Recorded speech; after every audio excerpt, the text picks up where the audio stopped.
V polovici minulého storočia Nitra zažívala veľký hospodársky rozvoj. Obyvateľov pribúdalo a tomu sa musela prispôsobiť aj výstavba. V 60. rokoch napokon padlo rozhodnutie vybudovať nové sídlisko aj na ľavom brehu rieky Nitry.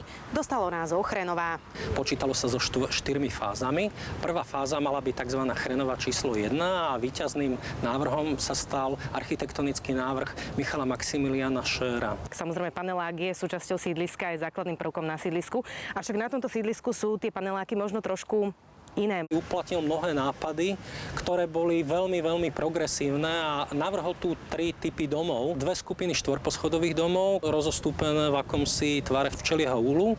Potom to bol pás, ktorý tomu dával takú dynamiku 8 poschodových budov a 4 na tú dobu veľké 13-poschodové veže. Stojíme v jednom z najstarších panelákov, ktorý vznikol v rámci Chrenovej jednotky. Mali veľmi zaujímavý vstup, absolútne netypický na tú dobu. A bola to nejaká vstupná hala, ktorá evokovala dojem zimnej záhrady. Tieto 13-poschodové veže boli typické v tom, že pri leteckom pohľade bol to akýsi Y, ktorý bol tvorený z 3 krídel a obyvatelia vstupujú do bytov z pomerne veľkoryso riešených hál.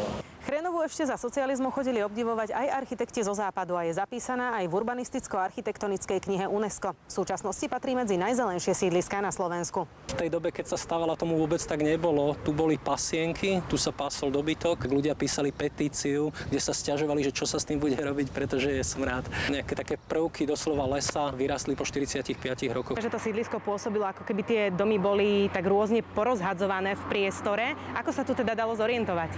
Takže architekti mysleli aj na toto a opatrili sídlisko takýmito pôvabnými smerovníkmi, ktoré boli zároveň umeleckými dielami. A bola to svojím spôsobom mozaika, kde z tých prvkov tej mozaiky bol vlastne znázornené rozpoloženie tých budov. Niečo takéto bolo úplne atypické. Sídlisko Chrenová sa postupne rozrastalo o ďalšie časti, hoci už pod taktovkou nových architektov. Technologicky najnáročnejšia bola 3. časť, keďže vyrástla na území bývalých močiarov. V 70. rokoch už výstavba zasiahla aj do neďalekej historickej obce Tormoš, ktorej korene siahajú až do čias Veľkej Moravy. Na jej mieste vyrástla posledná časť sídliska Chrenová 4. Tu stojíme práve na miestach bývalej hlavnej ulice dedinskej zástavby. To boli vlastne obyčajné dedinské domy, hlavne roľníckych hospodárstiev, ktoré museli ustúpiť tejto novej výstavbe. Medzi nimi aj môj rodný dom. Rodinné domy sa ale na sídlisko Chrenová v uplynulých rokoch vracajú a vyrastajú najmä v jej okrajovej časti.